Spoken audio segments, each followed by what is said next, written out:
Shop the Sherwin-Williams Memorial Day sale and get 30% off paints and stains May 16th through the 26th. With prices starting at $34.29, it's the perfect time to transform your space with color.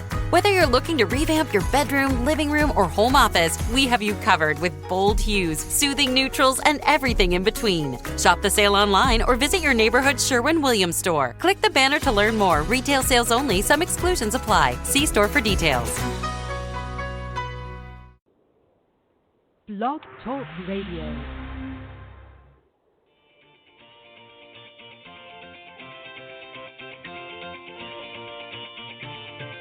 Good evening and welcome to Golf Talk Live. I'm your host, Ted Odorico, broadcasting live every Thursday, 6 to 8 p.m. Central from Panama City Beach, Florida, home of the world's most beautiful beaches. I want to take this opportunity to thank everyone for joining me on my weekly broadcast.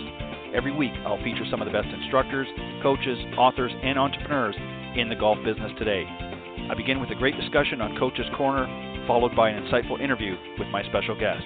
So let's get started by introducing tonight's Coach's Corner panel.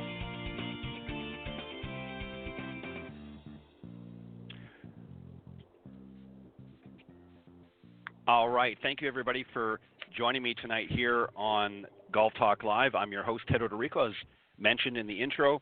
I got a great show for you tonight. I'm going to be joined by a couple of great professionals, been on many times on the show here in the Coach's Corner panel. And then a little bit later on, I'm going to be joined by my very special guest, Alexander Trujillo, who is the North American Senior Sales Manager for FlightScope. We're going to be talking a little bit about FlightScope and some of the great things that they do to help work the magic out there for many of the pros and also for you guys out there as well. And then also I'm going to quickly mention last week, of course, for those of you that tuned into the show, Meredith Kirk was supposed to be our special guest, and unfortunately good old Hurricane Dorian that made its way up the eastern side of the United States, made its way into the Carolinas, which is where, of course, she is living. And it was just sort of touch and go there for a little while. So she sends her apologies, and she has been rescheduled. She will be on October the 3rd. She'll be coming back on the show once everything's sort of settled down a little bit. So, again, she sends her apologies, and just wanted to let everybody know I have rescheduled her. So she'll be on for those of you that tuned in last week and were hoping to hear the interview and found out that she wasn't coming on the show. That was the reason why the storm just was a little bit too risky there, and they lost power and other things as well. So, but anyways, not to worry, she will be here on October 3rd. All right, just a quick note as well. Next week we'll be doing another great show on the Women of Golf show every Tuesday mornings with Cindy Miller and I. And there isn't a tournament this week, but we will have a Symetra Tour player on. I'm not sure who it's going to be yet, so I hope you'll join us for that as well. It'll be always interesting, and then we'll have another interesting guest as well to follow. So I hope you'll tune that on blogtalkradio.com from 9 to 10 a.m. Eastern here on the same network, and that's the Women of Golf show with my good friend, co-host, LPGA professional Cindy Miller, and I host that together. Pardon me. All right, also I want to say a special thank you to the sponsor of Coach's Corner, golfswing.com. For faithfully sponsoring the show and the segment Coach's Corner till the end of this season, and we'll see what happens beyond that. Let me tell you a little bit about them, and then I'll introduce the panel and bring them out. Golfswing.com, with their cutting-edge technology, have teamed up alongside some of the best instructors, coaches, and swing gurus in the business. Together, they have created one of the best video teaching and training online platforms in golf.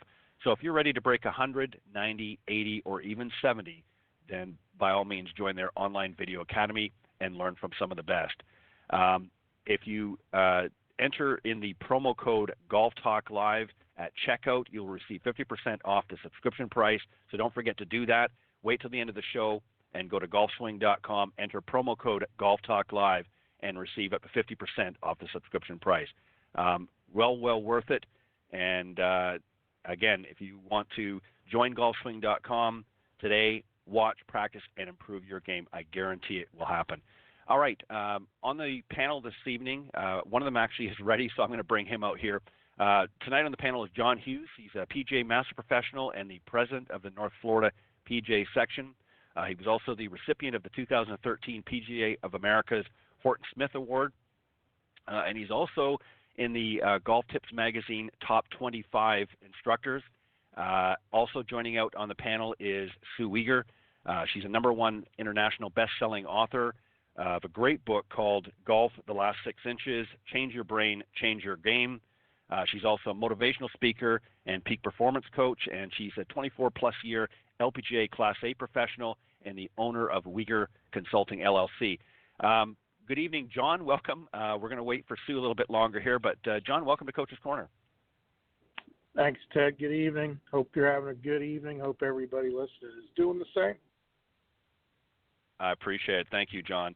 All right, well, we're going to start here, and I'll keep an eye out. I've sent a message to Sue. She may be, as many of us do, running a little bit late with some lessons and so forth. So we'll just keep an eye out for her, and for some reason, otherwise, you and I will hold down the fort tonight. All right, John, I want to talk to you about something. Actually, I talked with the panelists last week about the same discussion. I thought it was a very interesting discussion, and I would just like to get a little bit more in depth, if you will. We're getting into sort of that slower season for some up north, but a little bit more adventurous season for some of us down here in the southeast, particularly, where we're going to be getting sort of influxed with a lot of different players wanting to come down and take advantage of the warmer climates here in the south. But one of the things that I want to talk to you specifically about is the sort of the student, coach, and parent relationships. And I'm going to identify that here in just a little bit better in a second here. But, John, the first question I want to ask you, and this is going to sort of lead the discussion, is what are some signs that you look for that help you to identify a player? And that what I mean by that is somebody that just sort of has that unique ability, or those unique talents, if you will, that are just able to sort of understand and develop their game to that higher level. What are some things when you're watching, whether it's watching somebody on the practice tee or maybe a student that you're working with or have been working with, and you start to notice certain things, what are some of the signs that sort of stand out to you? Well, the first thing that I think anybody sees, whether you're highly trained, such as the two of us, or you're just a layperson, is someone's athletic ability. And I've always told the definition of that as being when you were much younger and you were picking sides for a baseball game or a basketball game or a football game in the backyard, and the same set of people always get picked first. You're not picking them first because of their skills. You know they're an athlete and they're adaptable, and that's really the first thing that I think anybody sees. From there, I'm looking at how trainable are those athletic skills, what their work ethic is, how they go about just handling themselves, whether it's on the range with adversity, on the golf course with adversity, when you're talking about students of high school or college age, how they handle adversity off the golf course, in the classroom and life type situations. From a actual golf skills standpoint of view, I think from there you are looking at diligence and how willing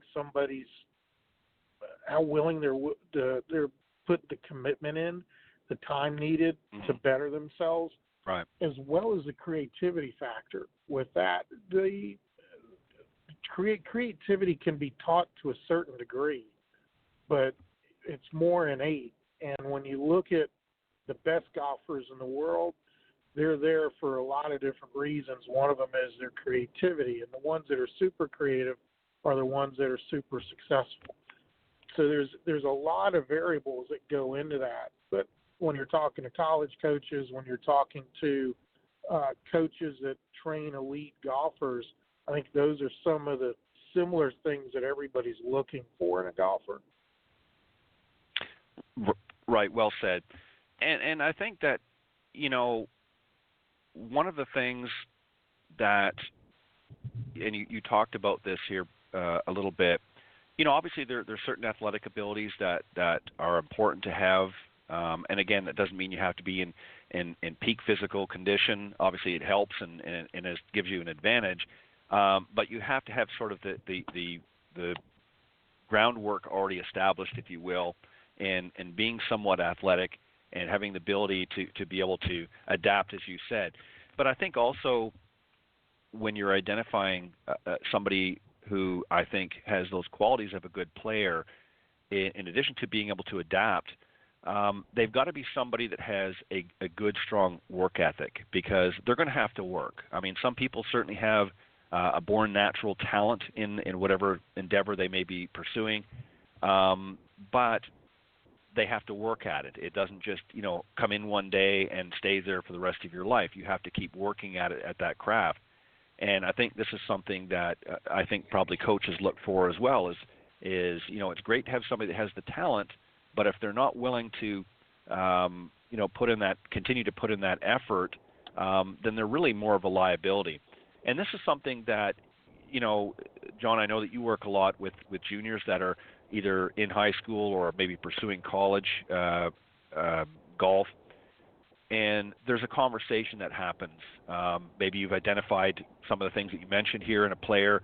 They may not necessarily be working with you, and you want to sort of recruit them, if you will, into a good, solid program to help them achieve some of those goals. So walk us through a little bit of that, if you wouldn't mind, engaging not only with the junior but with the parents as well, because obviously at some age, certain ages, obviously they need either parental consent, or you certainly want to have their approval as well. So walk us through a little bit about that when you've identified a player and you want to maybe make them that offer of, hey, I think I can really help get you to some of the levels that you may be looking for. What are you going to talk to them about, and what are you going to ask them, more importantly? Regardless of what questions I ask, which are mainly questions that start with why, and the reason for that is I want to hear answers that start with the word because. And those questions and answers really help me determine how passionate that player is. When you're talking about high school players, I can give you two examples on my high school team. One young lady, extremely talented athletically, could probably play any sport she wanted to and be fairly good at it. She's a decent golfer, but it's not a passion of hers. Her passion's art. Her passion's being super creative in a lot of different mediums. And that's what she wants to go to school for. But she loves golf, not from a passion so much as a pastime. So the way I approach her is much different than, say, her teammate, freshman this year, super, super talented, has won a national title in her home country, and she already has a swing coach. So when we're talking about dealing with parents, I'm dealing with one that we're talking about keeping the passion going in art for the one, while still making golf fun and seeing improvement and realizing improvement within the time constraints that young lady has. While with the other one, it's balancing the fact that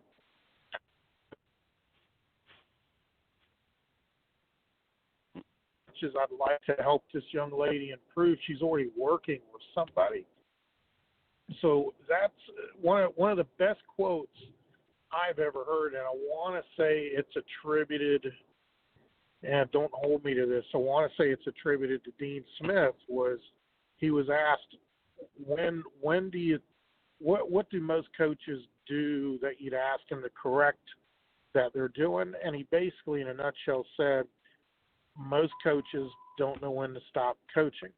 And I would say, if there's coaches out there listening, sort of step back, put yourself in a third party's shoes, and are you over coaching? Are you saying too much or trying to do too much based on the passion level, based on the direction and goals that parents and kids have? I try to undercoach those kids now. Last year I probably did a little bit of overcoaching. This year I'm trying to do some things that are a little different and allow them the space to grow as individuals, which has allowed me to interact more with parents, get parent feedback that's a lot more objective, not as biased. And those are really important things to wrap up in in a holistic improvement program, whether you're talking about high school, college, elite, the beginner, adult, it doesn't really matter. These are all really good points to keep in mind as you develop as a coach. But I think these are also great points for parents and players to be cognizant of when they're trying to choose a coach that's best for them. Yeah, and the other thing too, John, I think for a lot of the students, what's interesting, let me back up for a second. As I mentioned a few moments back, on the Tuesday morning shows that Cindy Miller and I, LPGA professional Cindy Miller and I do, we talk to a lot of the Symetra Tour players. And one of the interesting things that many of them over the last several seasons, but particularly this season, we've talked to quite a few young ladies who, of course, they've won a tournament or two tournaments or what have you, but they've made a lot of changes in how they approach golf. And it's not, necessarily big swing changes, what a lot of people think about, but it's about really having fun. It's really about finding themselves, because I think a lot of times they get caught up in the grind of trying to prepare for tournaments to the point where it actually inhibits their play because they're not relaxed. They're thinking too much about what has to happen, and they find themselves getting into somewhat of a little bit of a slump. And it isn't until they realize that, you know what, I'm out here to play golf, to play a game I enjoy. Yes, I want to win, and obviously I want to play well and advance in my career. But more importantly, I want to be able to enjoy my experience out here. And there was actually a point in time that many of them on the show talked about where they weren't enjoying it as much, and it was because they were getting caught up. And I wonder, John, just to go to your point, is maybe in some of those cases, if it's a product of being overtaught and getting fed too much information. What do you think about that? Sometimes I would agree it's being overtaught, where the mind just can't relax and let you do what you do best. But right. I'd also say that when you're talking about the more elite athlete or the one that's working their way to that elite status, I'm a big believer that they lose sight of who they are, not only as a golfer, but more importantly as a person.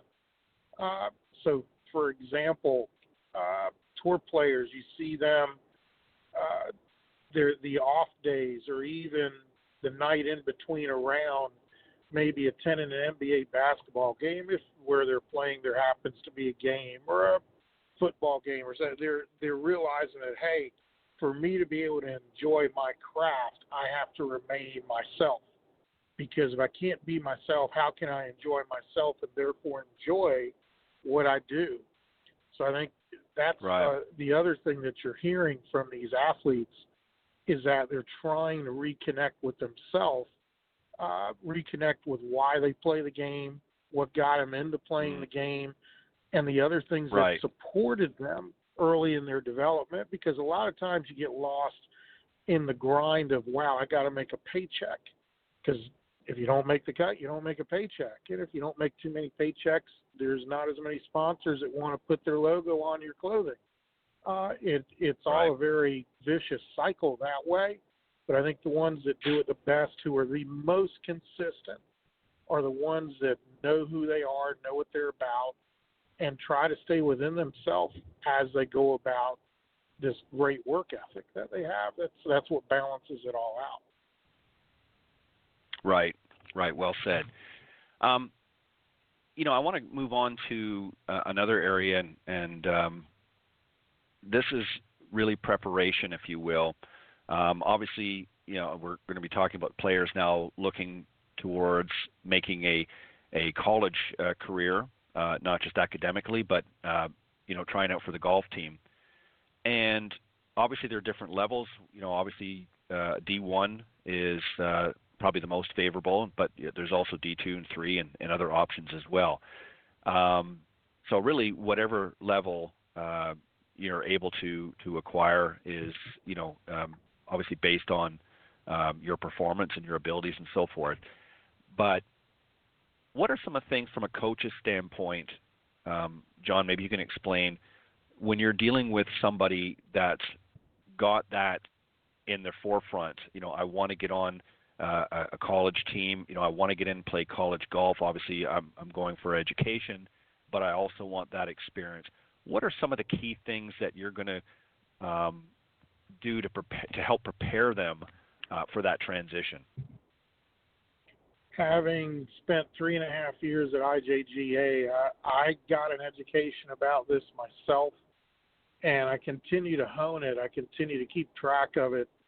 And the bottom line is your education. Golf, you can always play, but you may not be provided the opportunity to play it at the next level, whether you're going high school to college to professional. So it's all about the academics first and choosing the school that is going to provide you the best all-around academic experience. And that includes social, it includes extracurricular activities, you name it. It's a holistic way of looking at it. What a lot of people don't realize is that the best D1 and D2 schools and NAIA, when they have the money, are looking for college recruits when you're in 7th, 8th, and 9th grade. They start looking at the variables that I'd mentioned earlier. Right. And by the time you're a sophomore, junior, you're having some type of legal NCAA communication with coaches where you see the early signees now. That's no accident. These coaches are doing a remarkable job of research on the players that are out there. And if you're in that top 200 or 300 in the junior scoreboard rankings, you're probably already spoken for with one of those D1 schools. Not to worry if you're not, because there's just as competitive golf at the D2, D3 levels. Difference is at D3 there's no money, which gets us right back in that circle of academics. I've got a young lady, she's going to be visiting some Ivy League schools next week. Her chances of playing golf are slim to none. But if she happens to walk on and make a team, that's a bonus. Whereas this freshman, I can very easily see her playing for one of the top 50 NCAA programs in 4 years. But at the end of the day, it's what that young lady wants to do should golf not be available at the next level. And that's really important. Having been recruited myself in college with a different sport, that was the strategy my parents forced me to do, and I'm glad they did. And it works. Doesn't matter whether it's 1970 or 2070. It's a strategy that's almost foolproof. Yeah, and you hit it right on the head. Is the education part, and it really goes for any sport. It's not just golf, but the education part, is, in my opinion, should be first priority, because it doesn't matter. Like you said, you can always play golf at whatever level, but if you're pursuing it at a higher level, and you don't have that education, and for whatever reason you don't make it, whether it be on the college team or even once you do play collegiate golf, even if you are successful there, that doesn't necessarily guarantee you're going to be successful on tour or at the professional level. So you have to have something as an anchor, if you will, or security to fall back on. And this has been a problem for many, many athletes, decades past, is they forgone their education for the glory, if you will, and then ultimately ended up suffering because at some point their career stopped and had nothing to fall back on. So I agree with that. I think education is important. The other thing I want to get onto, and I mentioned this a little bit earlier on, and that is about sort of the roles, if you will, about the student, the coach, and the parent. I want you to maybe identify a little bit what each role should be in working with. So to just give you a clear perspective of things, if you're working at whatever level, you pick whatever level you want, but if you're working particularly with a junior and you've had that initial consultation, you've talked to them, you've asked the whys, and you're satisfied with the answer. Now you're putting together some kind of a program. What's going to be your role? What do you expect from the student? And what do you also expect from the parents as far as their involvement or lack of involvement in certain areas? So just sort of define those roles as you see them that have proven to be the most successful in your perspective. I'm going to answer this in two parts because there's three C's that all three have to abide by. And the very, very first one is communication. There's got to be very clear, concise, and very honest communication amongst all three, coach, parent, and student, for a lot of obvious reasons. At the tender ages of middle to high school, there's a lot going on in that young person's life, and a lot of that determines how they develop into a young adult, into adulthood. And the more you can communicate the simplest things, such as, hey, I've got a test and my grades are most important, great, go do that. Let's reschedule something. Or I've got a conflict, or the parent has a conflict, or maybe the communication I'm having with the student isn't really jiving. It's the parent to communicate that back. So it's sort of a tripod that if one leg falls, the entire stool falls. So communication amongst the three of us has to be there. Commitment. Everybody's got to be committed to their role. The coach has a particular role, and that's got to be spelled out with good communication before you ever enter into the relationship. Parents have to have a role. A lot of what the parent's role is not determined by the coach so much as it is by the child and what the child wants from the parent. Great example tonight at my high school match, one young lady got a little bit miffed because she doesn't want her parents coming to watch her, but yet her parents, for all the right reasons, want to be there to cheer on their child and support their child. But that's not what the role that the child wants. As much as that sounds selfish, it's part of the maturation process of that athlete to figure things out for themselves maybe, or maybe it's an undue pressure they don't want. They don't want to please mom and dad. They want to please themselves. I mean, there's a lot of different things there. So everybody understanding their role and being committed to their role is really key. And then the third C I use is comfort. Everyone should be there to comfort each other. This is a really tough game to excel at, mainly because it's you and only you. You don't have 4 or 8 or 10 other people to depend on. So the comfort level's got to be there from the standpoint of view of everybody's feeling comfortable with one another, but then everybody's there to comfort each other when needed. And that's really key. And the great coaching relationships, Cameron McCormick with Jordan Spieth is a great recent example, I think live up to those 3 C's. From there, you can build a really solid foundation program for the young man or woman to have them reach and meet their goals. I mean, it's pretty common sense, but we get so caught up in the emotions of what everybody wants, or we tend to forget what's most important, and that's the development of the young person. Yeah, the child definitely has to, be put first in that process, and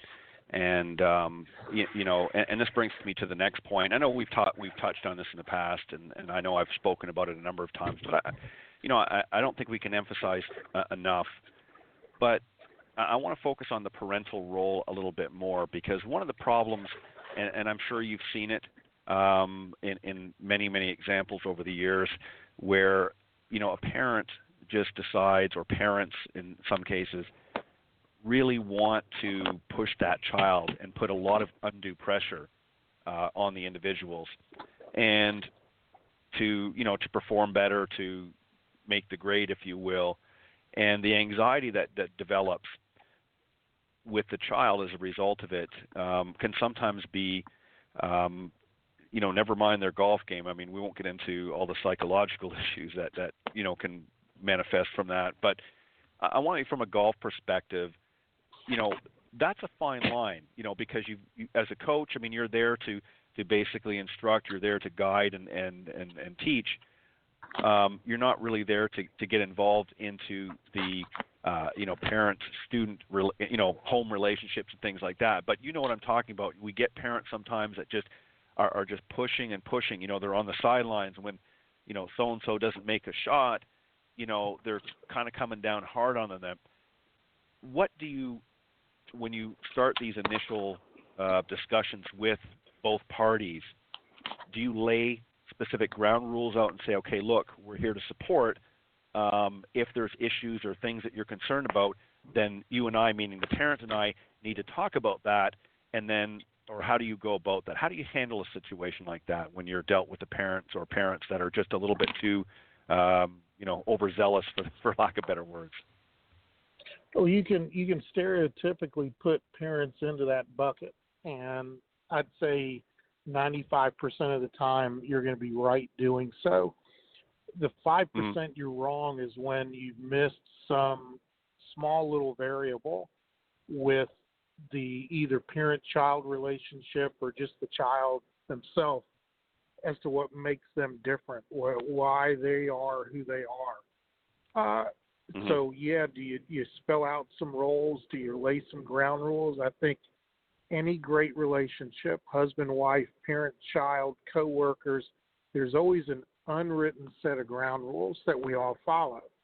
And when those unwritten ground rules are violated, that's typically when, I'll use this term because it's the first one off my tongue, chaos can happen. Right. That chaos can really disrupt things. What a parent needs to know of a potential collegiate athlete is you're under as much scrutiny, if not more, with some coaches than your child is. They can measure aptitude and potential by scoring average, statistics, video, 3D. I mean, all that's accessible to a college coach now. But the one variable that they've got to be able to control is the culture of their clubhouse, and that includes parents. And just because someone's a rock star on the golf course doesn't mean they're going to be the most sought after, especially when there is a hovering parent or there's a meddling parent, right, or by the same token, a non-existent parent. If the child right, grew up with parents who are basically non-supportive, non-existent, that kind of culture can carry over into a team. The best example I've seen and read about with that, hate to borrow from another sport, but is Mike Krzyzewski. Does a wonderful right, job creating a culture of family with his teams. And even though a lot of his players are one and done, it's still very much a family. It's very cohesive that way. So the thing I always tell parents is, hey, you'll always be a parent. And the story I tell is my father telling me this and me telling my son, I will always be your dad, but I don't have to be your coach. And this is probably the first ground rule, when that decision is made that you're not the coach, you're not the cheerleader either. And that's where parents get a little bit lost. You now are the support mechanism. You're the sounding board that student, that child should be able to go to and say, Dad, I don't like what coach is doing, or I'd rather do this instead of that. Can we have a team meeting? Can I bring my team together and talk about this so we can do not necessarily what I want, but what I believe is going to be a good thing for me? It's tough for a parent to do. You still want to lead them. You still want to guide them. But when you're talking about high school kids, your biggest job at that moment is preparing them to be living on their own at college. So why not take that stance? Right, exactly. Well said. And the reason why I asked that is because, again, I think parents mean well. And, I think that, they want to create the best opportunity for their child. But I think sometimes when it comes to, especially at this level, when you have an opportunity to really excel, again, whether it be with the high school team or collegiate or beyond, it can be very, very stressful on its own.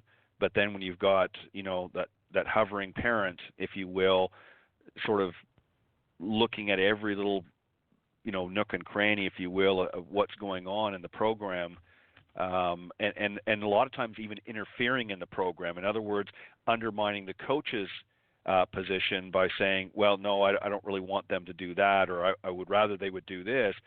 Then it makes it difficult for you to make a sound plan or sound decisions, because you've got somebody that's constantly sort of derailing your efforts. So it's a fine line, and it takes, I think, not just skills in teaching the game, but I think, as you said at the very beginning, communication. You have to have very, very good communication skills, I think, to work in this type of environment. The other thing I want to ask you as well, or talk to you a little bit about, John, is some of the areas specifically. There's obviously three key areas. There's the mental side, if you will, there's the physical side, and then there's the emotional side. And one of the things that we talked about last week, and I just want to get your thoughts on this, because this is an area that's probably overlooked, especially at with some of our younger players. And I'm going to start with the physical part, and I'm not just talking about physically learning how to play the game, but obviously at certain times in everybody's life, we're changing. Our bodies are changing. We're growing, we're filling out, that sort of thing.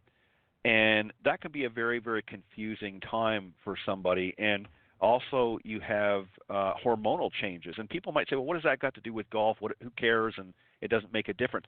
But it does, because that affects the emotional stability of a player, as I'm sure you've seen with younger folks growing up, and that they can, one minute they can be in a good frame of mind, the next minute they're not. How important is that to help them transition into that sort of next phase as you're working through the program? And let's say you're asking them to do certain things and they're just not really focused because they're changing. I mean, it's a tough thing to really do, isn't it? It is, and the sign of a athlete maturing not only is physical but emotional. I would say the key that I've seen and what I try to teach to my players is to try to take the emotion out of the game. The more task-oriented you can get, especially with golf, and take some emotion out of it, you're able to sail a more even keel, per se. When you're talking about high school athletes, there's a lot of things going on emotionally, graduation and parties, right, and not seeing friends, and did I get the 2.98 GPA because 2.97 is not going to get me in? I mean, there's just a ton of things going on that way. So being able to put realistic goals and aspirations out there tend to help level out the emotional part of being a college athlete. Having been a college athlete, I will tell you point blank, I'm not ashamed of it. Dealing with the emotional things was probably the biggest hurdle I had beyond just being injured. Right.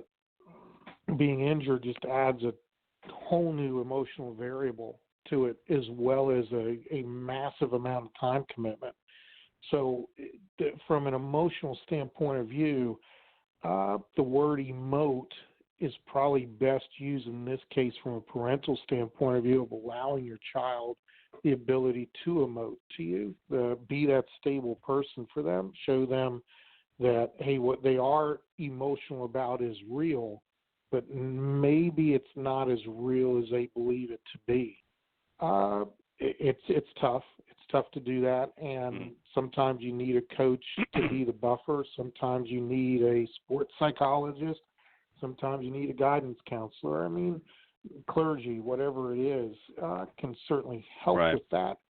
But I would tend to agree when we're talking about emotions of a young developing athlete, they're going a mile a minute. And the more stable you can make things within time periods, within chunks of time periods, hey, we're going to practice this for 10 minutes and this for 15 minutes and that for 20 minutes or whatever. a lot of that is by design. So if there are any extreme emotions in one direction or another, it gives a break from one skill to the next to hit that emotional reset button. And that's something you got to do on the golf course. It's something you got to do on the football field. It's something you do in the boardroom. Quite honestly, you've got to have that reset. So I think that's really what you're talking about, is developing the skill set, the recognition, and the neuroplasticity of the brain to recognize these things so you can hit the reset button.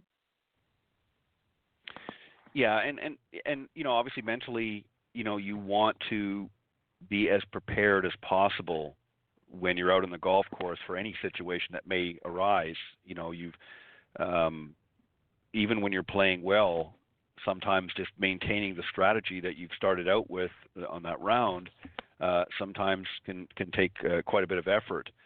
And I think for a lot of young players particularly, there are, as you pointed out, there are many distractions.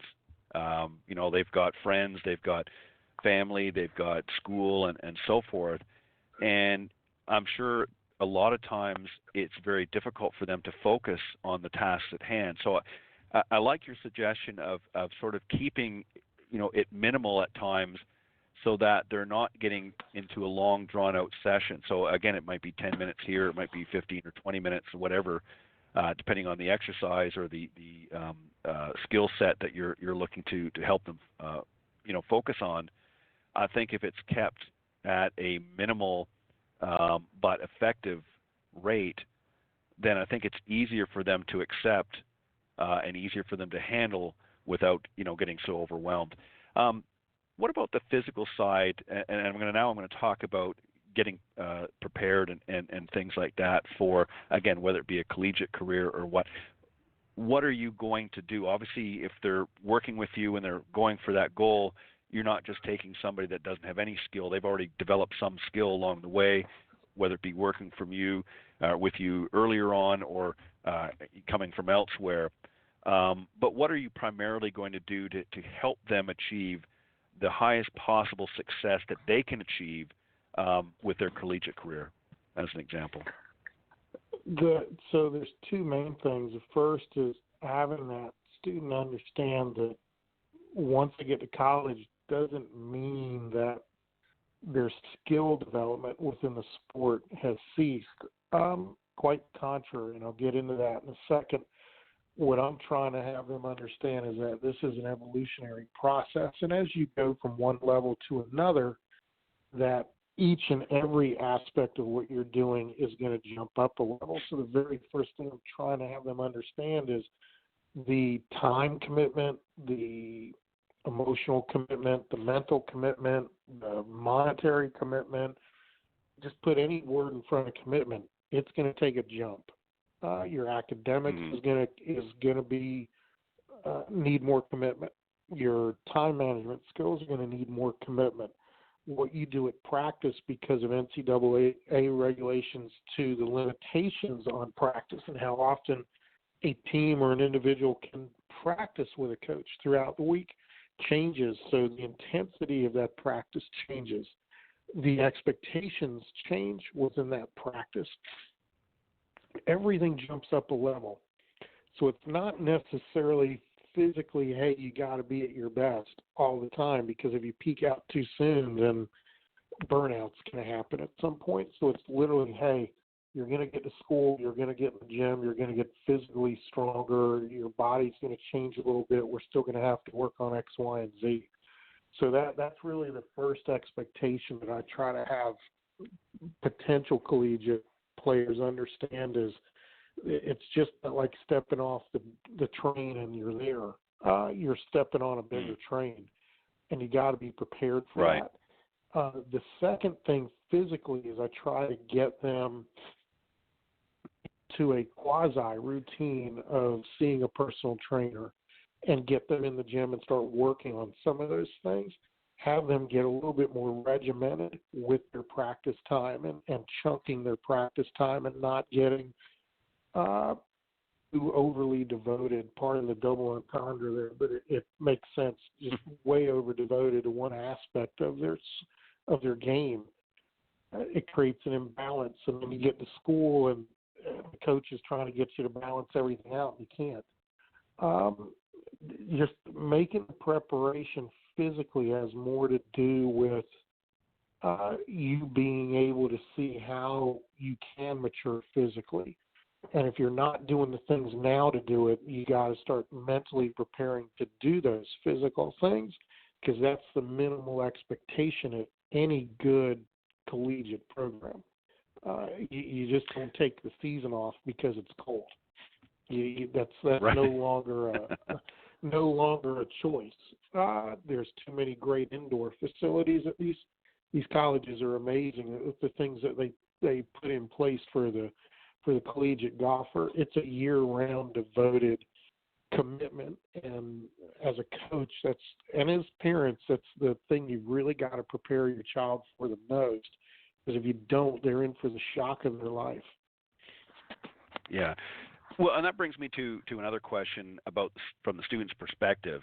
And if you were talking to a group of students right now, let's say if you had their ear, you went into a middle school as an example, and you've got a group of kids that maybe have expressed an interest in golf and thought about playing, again, high school or collegiate.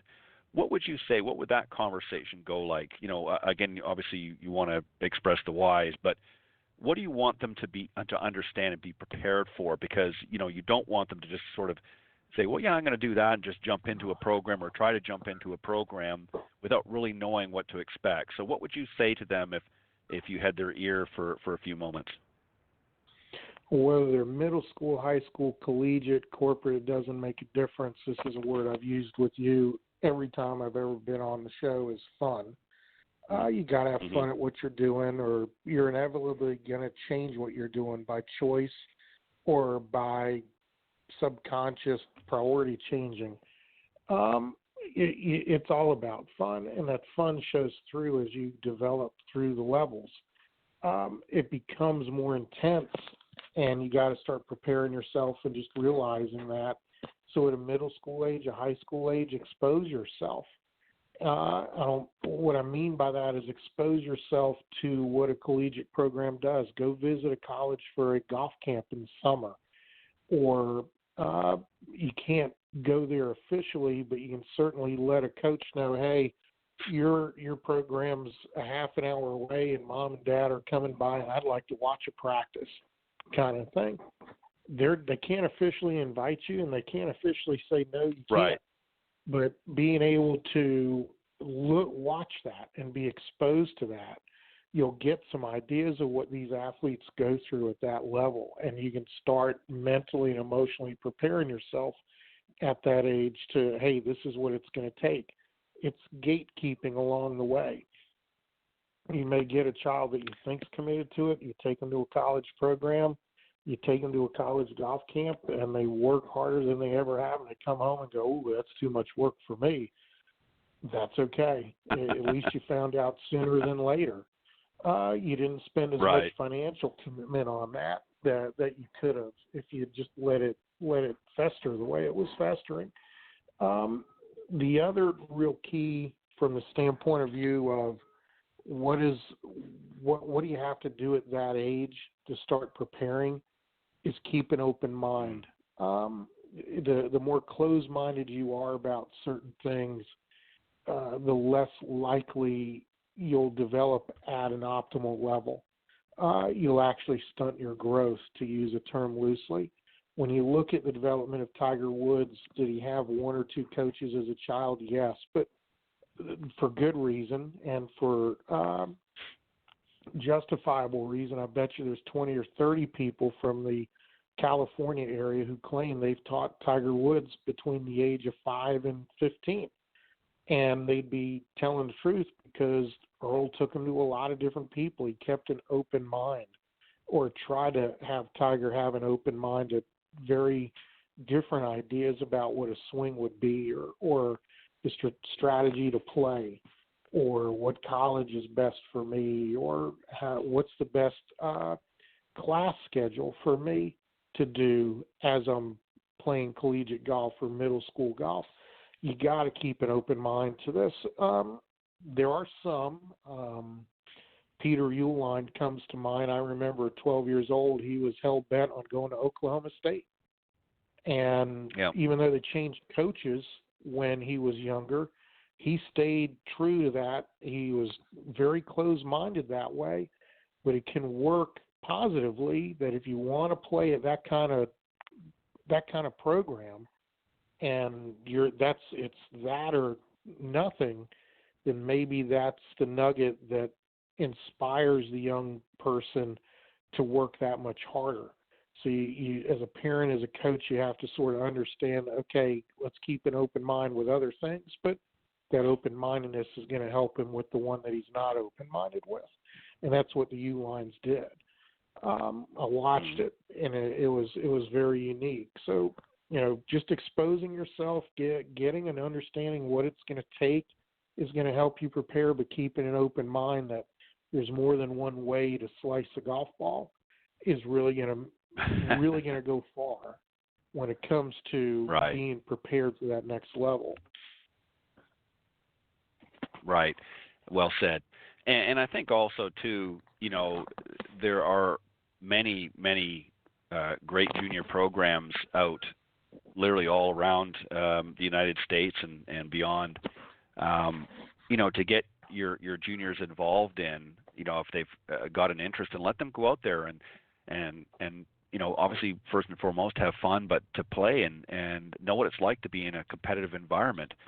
Because it's not, it's one thing to go out and play and just enjoy the round, but when you got some stakes on it, if you will, you're playing in a junior tournament or something where it's a little bit more defined. It's not just there for fun. You're there actually competing against others. It gives you a little taste of what you're going to expect down the road. And so if you've got somebody that hasn't even got to that stage that we've been talking about here tonight, if they're expressing it, certainly don't force them into it, but let them experiment a little bit. And there are some great junior programs out there. Let them get involved and let them go out and play and have some fun. Wouldn't you agree, John? I would, and you're starting to see the manifestation of that kind of maturity and how these guys are getting into college and spending 1 or 2 years and immediately making the tour.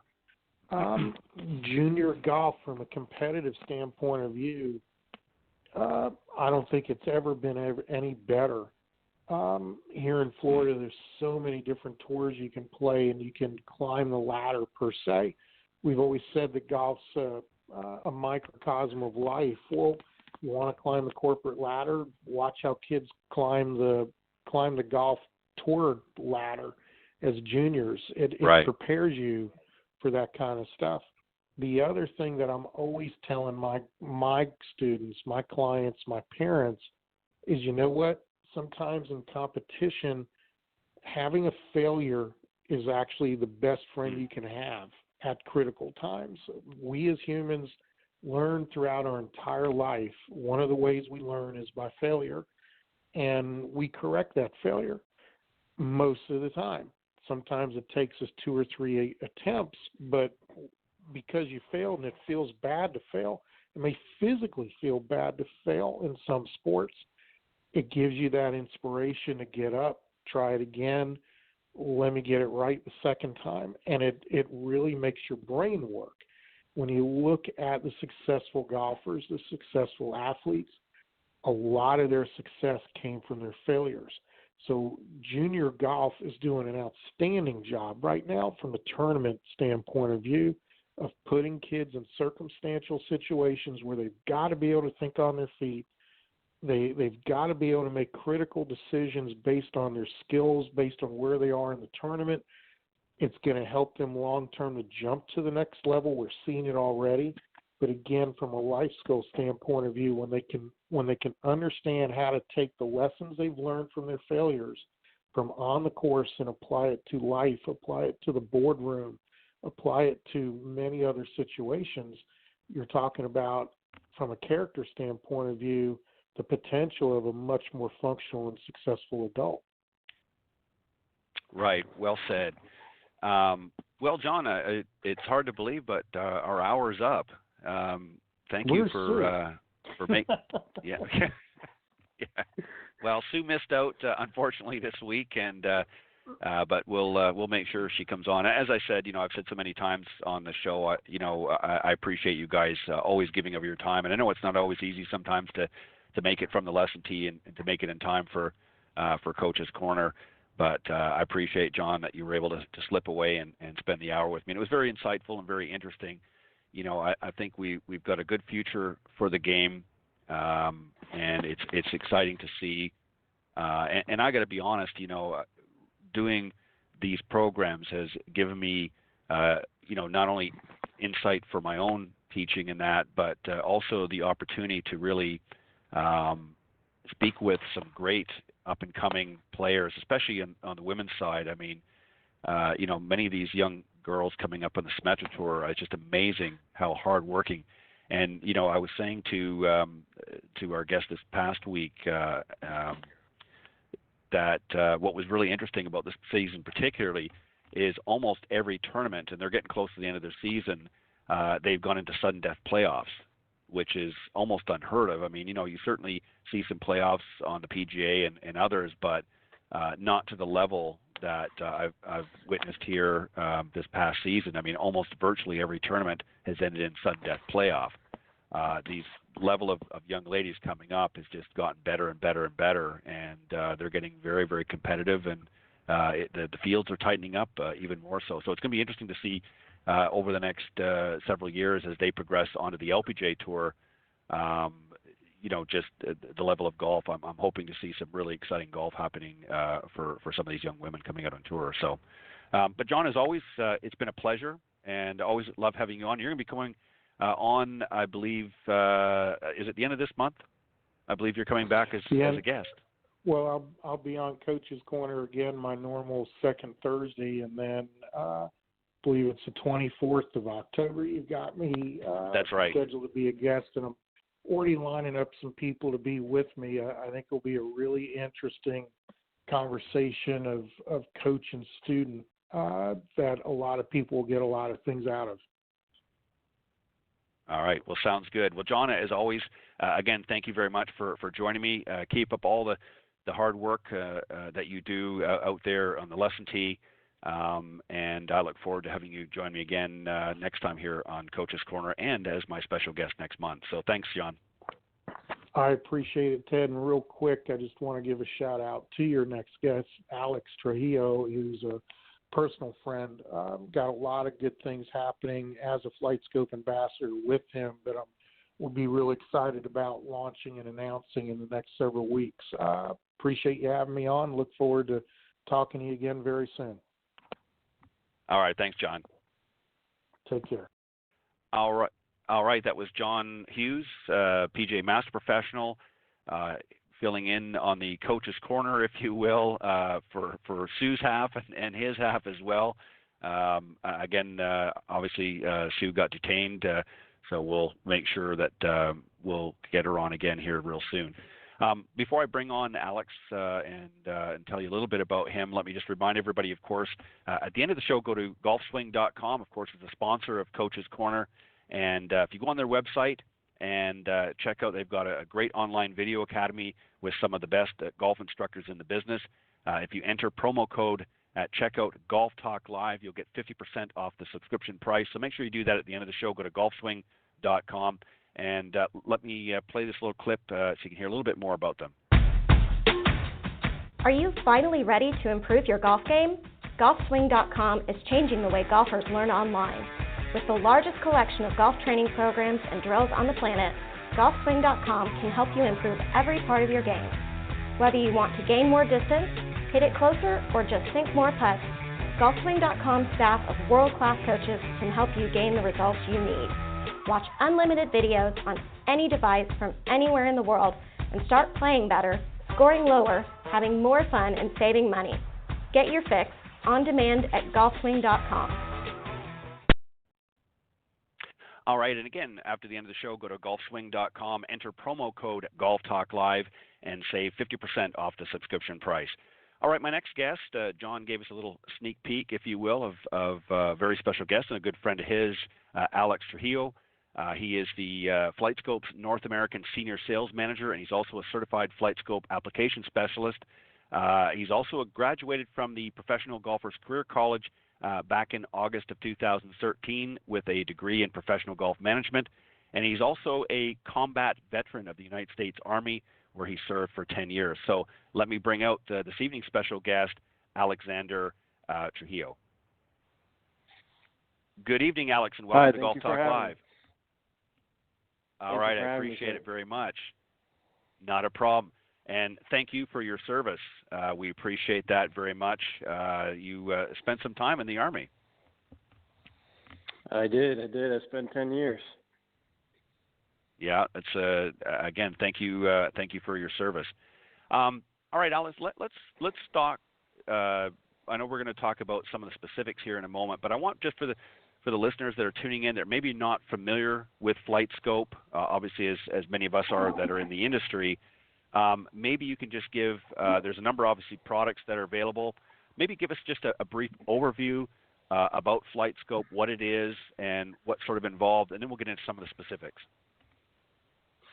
Yeah, so FlightScope has been around since 1989. The founder and CEO, Henry Johnson, started the company back in Stellenbosch, South Africa, as a defense tracking company. So he basically started with missile ballistic tracking, and we actually still do that to this day. We provide with over 30 countries in the world with defense radars, and so that's basically the core of what we do. We track objects that move very fast in space. So from there, he decided to go into the sporting industry. We have applications for cricket, tennis, golf, baseball, athletics, soccer, shooting. I mean, the list goes on and on. So basically, if it moves, we can track it, and that's at the heart of what we do. Right, and we're going to get into some of the reasons why, in golf particularly, why you want to track how fast and how far things go, and we'll talk about some of the applications, because I know that you work with many tour players and top players and that, and obviously that information is important for them, and FlightScope obviously helps to make a lot of those numbers, if you will, available. Let's talk about some of the hardware. You've got a number of different products available. I'll just name a few, and then you can maybe explain some of the differences. There's the X3, the XI Tour, the XI Plus, and now Mevo. What's the difference between these products? Just sort of give us, again, a brief explanation between the different products. Absolutely. So the X3 is our top-of-the-line product. That's what, most tour players, teaching professionals, fitters are going to be using. That's the cream of the crop. That's got everything you need, all the bells and whistles. The XI Tour is kind of the, financially it's kind of in the middle of the road, and it doesn't have all the bells and whistles as the X3, but it does have a lot of good things. So it can get you in, it can get the job done. Then you have the XI Plus, which is more of a fitting tool, not really a teaching tool. And then you have the Mevo, which is our consumer product that has been really, really good, really well received in the marketplace. Yeah, we're going to talk about the Mevo a little bit later on in the show, because I really wanted to emphasize that, because obviously, in addition to a number of my fellow golf professionals that listen to the show, obviously we have a high volume of consumers that listen that might not be familiar with that, so I want to give them an opportunity to learn more about that as well. But here's just a short list of available data perimeters, if you will, available from using FlightScope, and I'm going to mention a few, and then I want you to sort of put in perspective, if you will, why, and you can certainly use, if you want, the touring professionals, why this information is important for them, why they even care about these numbers, and then maybe we can touch a little bit about, from an amateur's perspective, why these numbers could be useful to them as well. So here's just a few of them. Obviously, FlightScope's able to record the ball speed, club head speed, smash factor, carry, roll, and total distance, just to name a few. So again, and there's a whole list, literally a laundry list of other available stats and things that the FlightScope provides. But these are some of the more common ones that people might be a little bit familiar with. So why is this information important from the professional standpoint? Why do they care about these numbers? I think for the professional, it comes down to precision and eliminating as many variables as possible. So with the use of this technology, the professional can now understand, not only what the speeds of their club and their ball speed is, but also, hey, how far am I carrying the golf ball? Am I spinning the golf ball in certain conditions? Because, they're moving from place to place on a weekly basis. And so they have to be able to have a good understanding of exactly what the golf ball is doing in the different locations that they're playing. So for them, it's more of a being more precise and eliminating variables. Right, and also too, by gathering this information and seeing the stats, if you will, again, whether it be ball speed, so on, or carry and roll and distance, it gives them an opportunity to make more informed decisions. So if they have an idea of what they're doing with their equipment when they're out there, a better perspective, if you will, when they go out and actually play in a round, obviously they're not using FlightScope in a round because that's against the rules, but they're able to use that in their practice sessions to be able to better understand what's happening to the golf ball and out in the golf course. So when they do take it out on the course, they're able to help guide them, if you will, to make more informed and better choices. Would that be pretty accurate? Yeah, absolutely. And something that I've experienced in the last 2 or 3 years on tour, and the caddies also get a very good. They're very keen to the information because it makes they can instill confidence in their player when they know there's a specific number that's come up, and they know, hey, I know that this club is going to get me this. So it instills confidence, and that's what I do on a weekly basis. I actually go with the guys that we have on tour, and I go on the range, on the practice holes, shot for shot. I track every single shot that they hit, including the ones they hit out of bunkers and rough, and I compile all that data for them, and I send it to them so they know every week what's happening with their numbers. So they're very well informed when they go and attack the golf course. Yeah, and obviously, like any technology that we have out there, whether it be in the business world or in the sporting world, it's really an information gathering tool, if you will, to provide us with whatever advantages we need through information to be able to again make those informed decisions. So again, obviously this is going to apply for amateurs, but what can amateurs learn from this stuff? Obviously they're not. We don't want them to get too caught up in all the numbers from an amateur standpoint because they're not really quite at that level yet. Obviously we're trying to work them towards a top level, but we don't want to overwhelm them. So how do we use this technology for the amateurs to give them sort of again a general overview? What would be the best if you were talking with let's say a group of teach professionals now that you're setting up with FlightScope? What do you want them to do and to instill with their students so that they don't overwhelm them with the technology? I would start off very basic with just the basic number. You could start off with something as simple as carry distance. I would if I were a betting man, I bet you that probably 60 to 70% of the golfing population doesn't actually know how far they carry the golf ball. Yes, we all know right. how far we hit and ends up, but when we're in a situation where we have forced carries, we really don't understand how far do we actually carry the golf ball, especially with driver.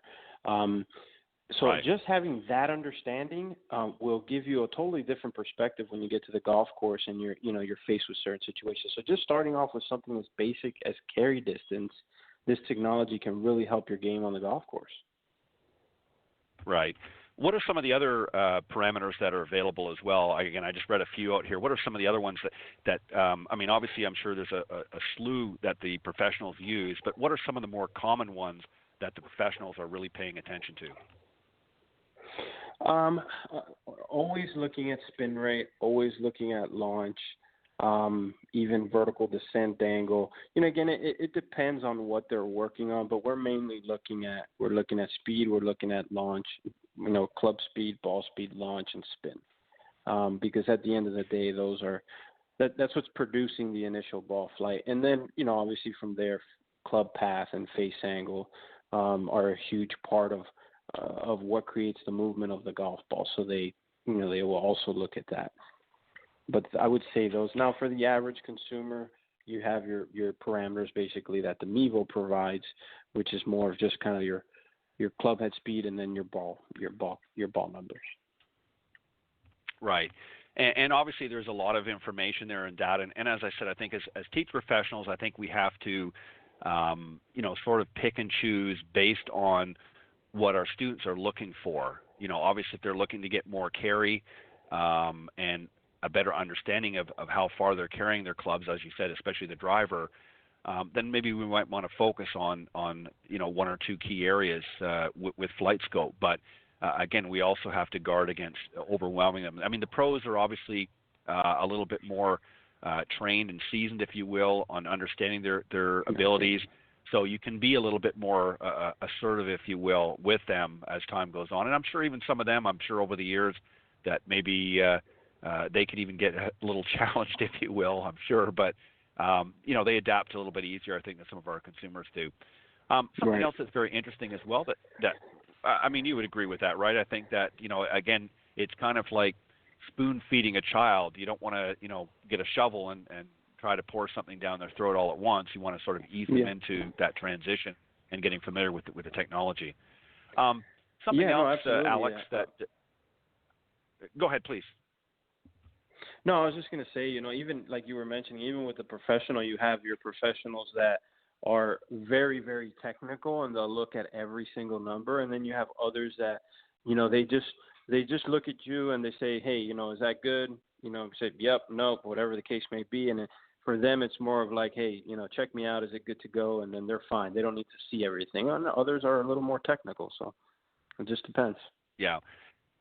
Yeah, and I think it's important. Again, I think that conversation initially with the instructor, if they're using, something like FlightScope, I think that they need to have that conversation with their students to make sure that they, understand better what the student's looking for, and again, not just, dazzle them with all the bells and whistles. I mean, it is very, interesting technology, and I'm sure you see a lot of things and are amazed at what the technology can provide, but from a teacher-student standpoint, you've got to be careful because you can overwhelm them and then it confuses them even further. And then they're thinking about, well, what, when they're standing over the first tee, I got to make sure I don't do this, or the spin rate's going to be too much and the ball's going to do this, or, so you want to be careful that you, again, don't overwhelm them with it. But it's really there as obviously to help in teaching, but just to sort of reaffirm what's taking place with the student.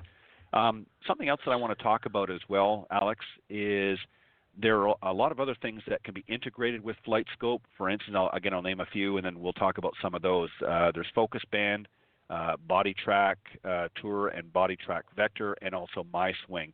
Maybe talk a little bit about how FlightScope integrates with these other available products.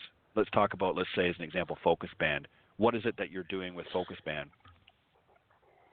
Yeah, so obviously our expertise is in tracking the club and the ball and moving projectiles. So we partner with other companies that we feel bring great technology into other aspects of the game. Focus Band being one where they focus on the mental side of the game. So what the Focus Band is, it's actually a brain sensing device that you wear, kind of like a sweatband, if you would say, over your forehead. And it actually registers what side of the brain you're using during your pre-shot routine and into your golf swing and striking the golf ball. So, you have your left side of your brain, you have the right side of the brain. One's creative, the other one's kind of more mechanical. And there's certain states that, they say elite players will perform at, whether they're in the left brain or the right brain. So the Focus Band just gives you the capability of understanding in your golf swing what side of the brain are you using And there's actually coaching applications that you can use to help you through that process with the use of the focus band and the FlightScope. Very cool. And what about body track, either one, Tour or Vector? Again, what applications are being worked with FlightScope?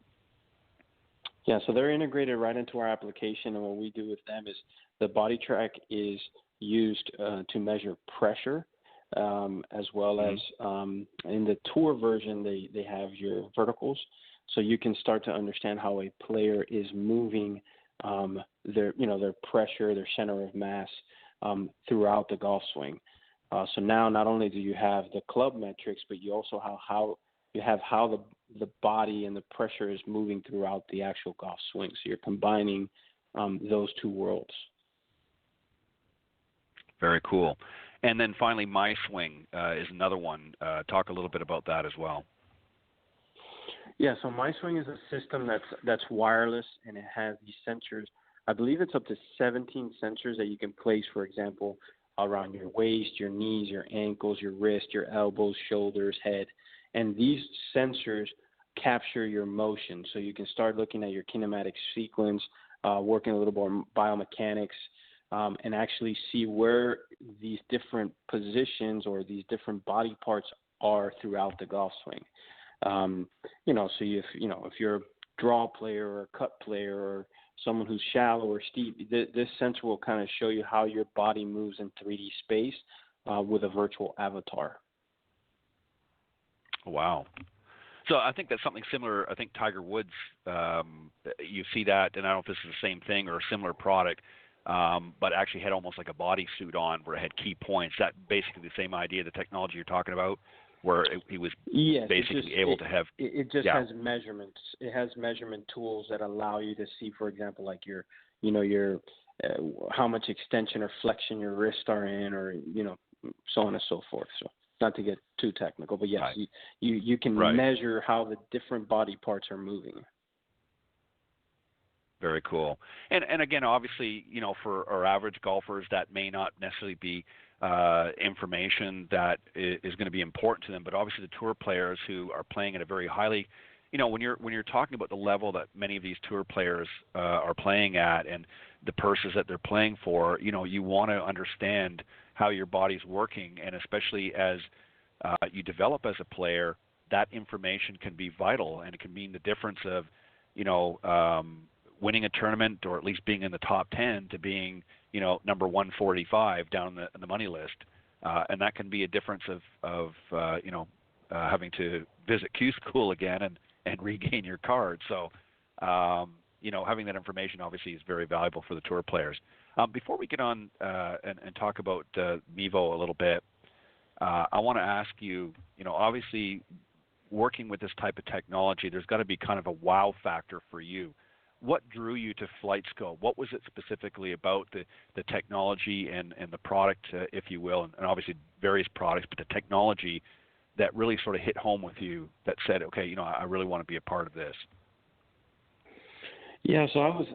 It's actually quite a cool story, but I was in golf college, and I was in my junior year, and I had a teacher by the name of Sean Webb, and he was at the time teaching the CEO of FlightScope, Henry Johnson, and Henry was looking for some interns to some students to bring in and work for him. So I was one of the ones that was selected, and I remember when he first told me about the job, I was like, I have no idea what he said it's a tracking radar for golf, and I was like, okay, well, radar, I kind of did that in the Army, and so I thought I had some familiarity with it, but long story short, once I got in there and I started learning about the technology, what really intrigued me was, one, that everything that the company does, we build, whether it's the hardware, whether it's the applications, everything that's in that product is made in-house. So we can really, we're really in touch with everything that the unit does. And I was really amazed by not only the capture rate but the accuracy of it. So through school and stuff, we did many tests. Obviously you test other competitor products and you test yours and you test beta stuff, and I always found that the unit was just so reliable in different situations, and my attention was just the reliability of the unit and the technology. Wow. Well, and I think, again, not to, to sort of belabor a point, I think the technology plays a very vital role in our industry. I think like any industry, there's, technology is advancing many, many applications. And I think it's been very, very good for the sport. But I also think, too, it has to be put in the right perspective, and it can't dominate the entire teaching program, if you will. I think it has to be there as a tool and as sort of a helping hand, almost like an assistant, if you will, to provide key information for the teacher professional. And the only, I guess, concern that sorry, go ahead. You were going to say something. Go ahead. I was just going to give you my thought on how I see it. When you have a medical issue, you go and let's say you break a bone. You break your leg. Well, you pretty much know you've got a broken leg. It hurts. Right. And you get to the right. doctor, and he's going to be like, well, you probably got a broken leg. But then he puts you into an MRI machine, and he pinpoints the problem. The FlightScope technology is the MRI of the golf industry for the teaching professional and the fitter. Yes, the teacher and the fitter knows there's a problem. The FlightScope is a tool that helps you understand where the problem is. And if you use it in that perspective, you will never overwhelm your student, you'll never overwhelm your client, and you will use it as a tool, and it will be a great tool for you. Yeah, I couldn't agree more. And I think that's just, again, I think it's like anything, it has to be put in its proper perspective, and I think you've done an excellent job of doing that. For me, what I like about the information that FlightScope provides is that literally what would take normally for a teacher professional a long time to be able to pinpoint areas or flaws within a specific golfer, that information and feedback from FlightScope is able to give you, much like as you said, if you're trying to diagnose something as a physician, you want to be able to have all the information as quickly as possible to make a proper diagnosis. And that's essentially what FlightScope is doing, obviously with other applications outside of golf, but particularly for golf in our industry. That's essentially what it's doing. It's giving us the information that we need, both as a teaching professional to be able to make informed decisions to help our students, but also for the players to be able to know exactly whether they're on the right path or not. And I think that's probably a good way of putting it. Would you agree? Absolutely. Yeah, I think that, for Maine, again, for professionals, obviously they're getting a lot of information there that they desperately want to be able to have at their fingertips at any given time, so that they can go, because they're playing for a lot of money and it's their livelihood. And for consumers, obviously there's an option for them now as well, outside of the teacher professional's hand, and that is, as you mentioned earlier, is Mevo. So tell us a little bit about this. What was the thought process behind this to sort of wire or melt down, if you will, FlightScope into a consumer version, and then tell us a little bit about what's available for the consumer through Mevo? Yeah, so we've always had requests from the consumer side of, hey, we need a more affordable piece of technology that isn't going to, for the person that isn't using it as a business. Obviously the top end product is a little pricey. So with Mevo, our goal was we wanted to get something in the consumer space that was not a gimmick, that was a real tracking radar, and that had accuracy, and that was affordable.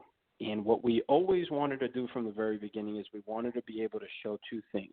One, we wanted to be able to show the shot through a video, and we wanted to be able to show data on that shot. And through the use of Mevo, we can do that. So how the Mevo works, it's a limited tracking radar. So what that means is that because it's a smaller panel, it will track the initial trajectory of the golf ball, the initial launch conditions, and then we run one of our very accurate ballistic models.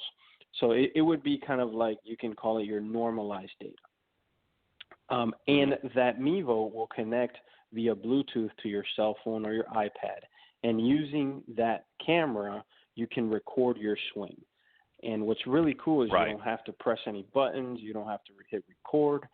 Based on the trigger point of the radar, the application will crop the video for you. So you can literally hit shots on the range, get all your data, get all your video, all in a small little package with the FlightScope Mevo. And it's been a great success. Yeah, and I know a number of people that have used it since it's come out, and they just love it.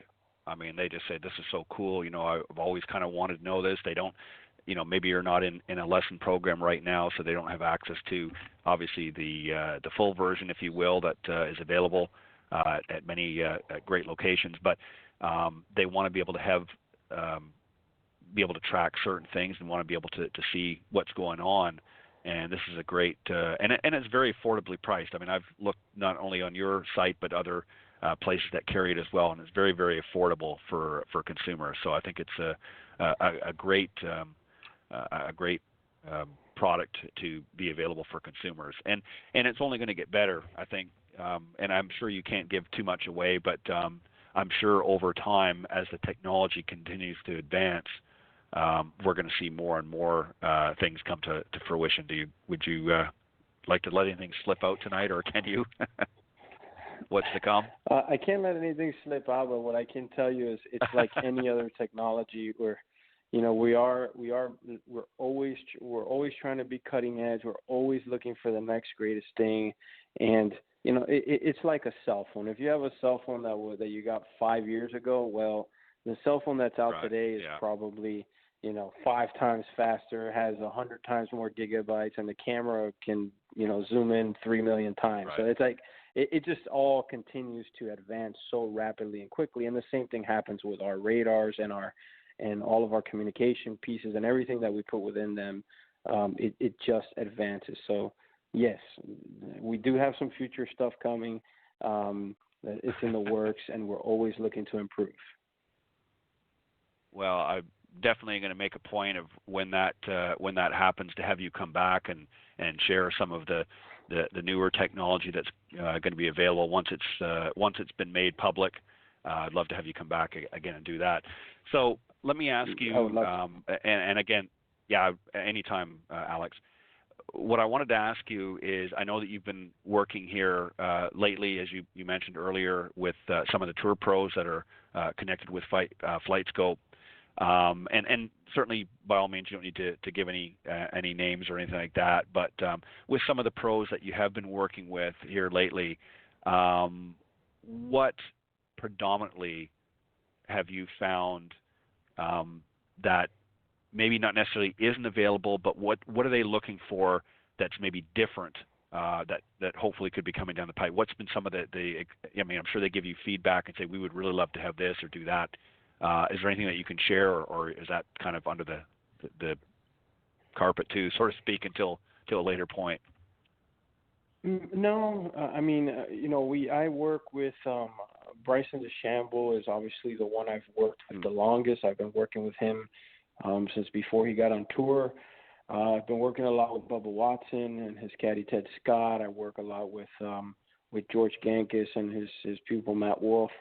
And from, you know, obviously you have your Bryson who's very, very technical, and so he's always pushing and he's always driving for us to advance in things that he thinks would be beneficial. I'll give you a great example. Right. He was a huge part of a tool that we recently came out with, which is called the FlightScope Environmental Optimizer.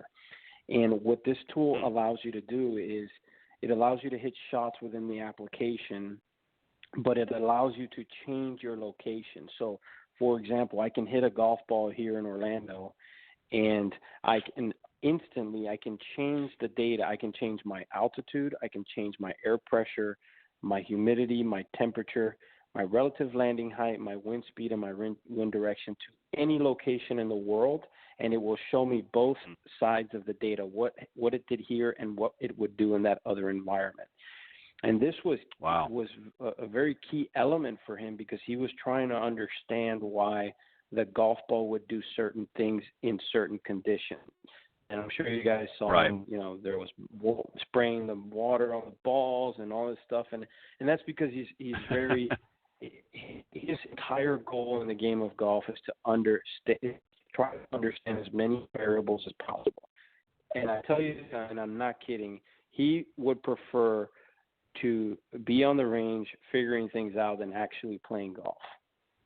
That's what he does. He came to my home course for 3 days, and not one time did he step on the golf course, and he hit pretty much the entire range. I don't think there was any grass left.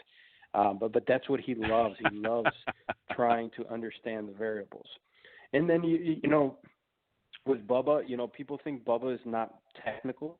But Bubba is very technical, and yes, he is a field player, but he knows he understands what data needs to happen for him to hit a certain shot. And you know, I've been working a lot with him this year and last year, and you know, you can see that it's definitely helping him and Teddy, especially when it comes down to the times when decisions have to be made on certain shot shapes or certain distances. Again, it's like having more quivers in your, you know, you have more arrows in your quiver. You just have more tools to go and attack the golf course. And so we're always, you know, it's good to work with them because they're always pushing us to try to come, just always pushing the limits on trying to get better. Yeah, and I think that's very interesting, you know, that they're also, I mean, obviously with any company, you're going to, with some of your key players and that, you're going to want to try to get some feedback on the equipment and things like that. But to actually have them assist in implementing some new technology, as an example in your case, that's obviously going to benefit others, but primarily, you know, he's wanting it to benefit for him, but is really key as well, because, you know, that is, I mean, you know, these guys are playing in conditions, you know, they're not always in sunny Florida where, you know, there's a light breeze, you know, coming out, you know, at 5 or 10 miles an hour. They might be playing in rain and heavier winds or dry conditions and things like that. And the balls, depending on, or elevated, you know, when they're playing out west, particularly when the elevation changes, can affect what happens with the ball. That information is important. So I think that's great that technology has now been made available, that they can kind of play around with it a little bit. Yeah, absolutely, and it's been fun. I mean, we spent I think 16 to 18 months literally firing golf balls through a cannon in Stellenbosch, South Africa, in different weather conditions and weather patterns with all types of weather balloons and weather stations, literally to be able to understand these different scenarios that, you know, the players are asking to try and understand. So it's fun, you know, you get to do a little research and development, and you get to, at the end of the day, you're just learning more about, you know, what happens to the golf ball in certain conditions. Was it hard for you, I mean, obviously you said you had some experience with radar. This is obviously a little bit different, but when you first sort of, you know, got the position with FlightScope, was it difficult for you, do you think, a little bit, because there's obviously a lot of information that's made available, or did it come pretty natural, do you think? No, I studied a lot. I had a great mentor by the name of David Nell. He was actually he was a sales rep for FlightScope, and I would call him every night when I would go on my way home, and I would ask him questions about certain things I didn't understand, and you know, obviously you got to understand the parameters, but for me, I needed to also understand how do we measure those parameters and where do we measure those parameters. So for me, obviously it's a little more in depth. But yeah, right. I really grinded over it. I really studied it. I watched a lot of golf swings. I watched a lot of data, and I asked a lot of questions, and that's, you know, why I was, And then obviously working on tour, you also get, working with Bryson. I mean, I think I've helped him some, but he's definitely helped me a bunch. I've just been able to learn so much from just all the different rabbit holes that he's gone through. And Bubba, I've learned a bunch from him and George Gankis and Stephen Armock. And there's a lot of people that have helped me and that I've, along the way have always asked questions and really tried to dive deep into it. Well, and I think that's good. I think it's good that it's a sort of a yin and yang type relationship. I mean, the players obviously are able to provide you the feedback that's necessary, but they're also able to help you look at things from a little bit different perspective. I mean, you're looking at it from purely a technology standpoint. They're looking at it from, okay, what's this going to do? What information is it going to give me? How is this going to help me out in the golf course? So they're able to put things in a slightly different perspective, which gives you a benefit as well because it helps you to really understand why the technology is important to them and what benefits they're going to reap out of it. And also, I'm sure when FlightScope sort of first came about for the tour players, there was probably some trial and error. What information did they really care about? What information, I don't really need that, and sort of narrowing down some of the parameters, I'm sure. I mean, obviously there is a lot of them, but some of them are probably more use to them than not. And again, it depends on the player whether they're more tech savvy or interested in knowing the numbers. Is this also a generational thing? Are you finding are some of the more, and I say seasoned because I don't like to use the word older, but some of the more seasoned tour players or veterans out in the tours, are they equally as interested in FlightScope, or is this a generational thing where more of the younger guys are gravitating to the technology? I would say yes and no. You do have some of the the guys that have been around for a while that will gravitate to it. Others feel comfortable in what they're doing, but right. I think at the end of the day, I think it's beneficial for all if you apply it in the correct manner. And I'll tell you something on just a regular amateur player. I think that what this technology helped provide was an understanding of how the ball truly flies. What makes the golf ball curve a certain way? And I know there's been this big battle in the industry about the PGA manual was right or the PGA manual was wrong on ball flight laws and all this stuff. But I don't know about that. I'm not going to get into that. But what I do know is that now you, as a teacher, you have the ability to, without getting very technical, you can very easily show someone, hey, look, if you do these things in your golf swing, it creates a draw. If you do these things, it creates a cut. And once you hit a shot, produce the shape, and then look at the numbers, it's almost as if they're like, okay, so now I understand what that feeling creates this. And people talk about feel, and Bryson's a good example because people think he's very technical, but he always tells me, he's like, yes, I'm very technical, but at the end of the day, I'm actually looking to create a feel. I'm trying to understand what motion creates a certain ball flight, and I want to be able to repeat that feeling. So they kind of go hand in hand. Feel and technical go hand in hand, and this product allows you to understand the technical side to ingrain a feel. Right. Yeah, and that's exactly what I was going to say is I can see that really being a benefit for a field player, because understanding, when everything is going right, when all, for lack of better words, when all cylinders are firing correctly, and you get the desired result you want, then you can then say, okay, now I know how that felt when I did that. I know I got the result I want. The numbers back it up, and then they could go for that feel again. And if they don't quite hit it there, the numbers are going to reflect that as well. So, yeah, I can see how that for a field player would be very, very beneficial.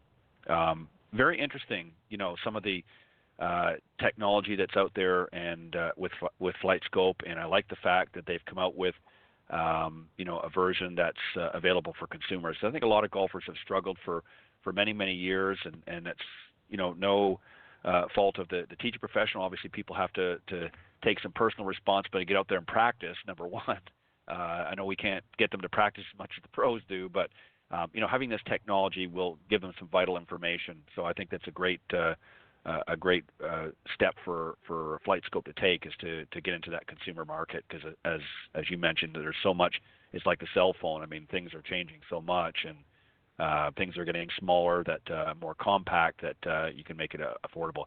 So if people want to learn more, whether it be a teacher professional, obviously most of them I think know now, but or a consumer that wants to learn more, where can they go?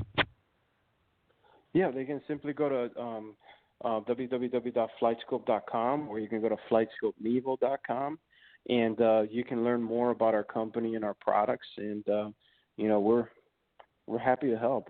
That's what we're here for. We're here to help the teaching professional and the fitter and the consumer just be better. And our I don't want to say our motto, but what we live by is we want to provide customers, teachers and fitters with performance data that they can trust. And at the end of the day, that's our goal. That's what we strive for every day, is to make the most accurate, affordable launch monitor radar tool to be able to accomplish that. Well, I appreciate it, and I think they've certainly accomplished that. Well, first and foremost, Alex, I want to thank you for coming on Golf Talk Live this evening. I've enjoyed it. And I also want to give a special thank you to my earlier guest, John Hughes, for help putting this together and getting you to come on the show as well. I've wanted to get you guys on here, and he was instrumental in introducing us and making that happen. So I appreciate that, John, as well, for making that connection for me. But Alex, when things start to unravel a little bit more for something new and exciting, I hope you'll come back and share that with my audience. I would love to have you come back. Absolutely, sir. You can count on me. I want to thank John as well. John, if you're listening, thanks, bud. I'll see you soon. We're not too far, so. But yeah, just whenever we come out with that new product, I'll definitely love to come back on. And if you guys have any questions, or your listeners ever want me back on, or they want just some specific information, feel free. I'm always open to sharing my knowledge and information with the golf world. All right. And what's the best way they can reach you at? Simplest way would just be to go to sales@flightscope.com. You can just email sales@flightscope.com, and that'll divert to me, or just to our social media platforms of FlightScope. Okay, perfect. Well, Alex, again, thank you very much for joining me tonight on Golf Talk Live. It's been a pleasure, and it's been obviously informative, not only for me, but also for the audience as well. And again, you can go to flightscope.com. You can check out their website. It's got all of the products that we talked about tonight, and some other information as well. I'll give you a little bit more in-depth as well. But Alex, thank you again, and appreciate it, and keep up the great work. Thank you, sir. Thank you for having me, and have a good evening. All right, you too. Bye-bye. All right, that was my very special guest, Alex Trujillo. Again, the North American Senior Sales Manager for FlightScope, sharing some of the technology, if you will, that FlightScope offers, and also talking about some of the other applications and integrations, if you will, that FlightScope for some of you teaching pros out there. I know many of you probably already know a lot of it, but it's always good to learn something new. So hopefully you did tonight as well. And for the consumers, you might want to check out the Mevo. It's a very interesting product. I don't personally have one, but I might get one myself. But I know a lot of folks that have used it, and that they really, really like it. So it's well worth the money. I think it retails, if I'm not stepping on anything here, but I think it retails around $499 or the 500 mark in that range. But it's definitely worth it. If you're somebody that enjoys playing golf and really want to crunch the numbers, if you will, then you might want to go and visit flightscope.com and check it out. You can get it there. But anyways, I want to again thank you, everybody.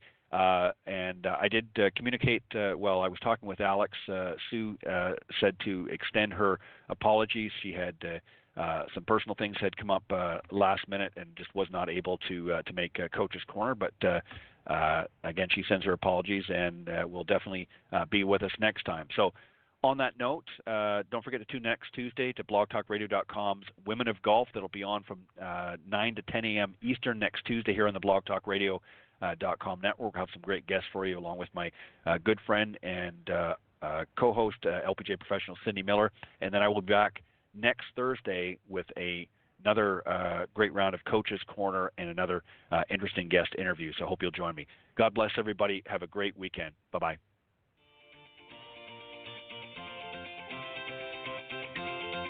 Thanks for listening to this evening's broadcast of Golf Talk Live. Remember to tune in each week at blogtalkradio.com/Golf Talk Live. If you can't join us live, check out the on-demand section for previously aired broadcasts, or listen on any of the following social media platforms: iTunes, Stitcher, TuneIn, CastBox, TalkStream Live, and of course Spotify.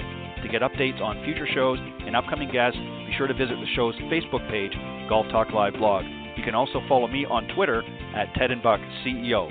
Remember to join me live each week for another great broadcast of Golf Talk Live. See you next time. This has been a production of the iGolf Sports Network.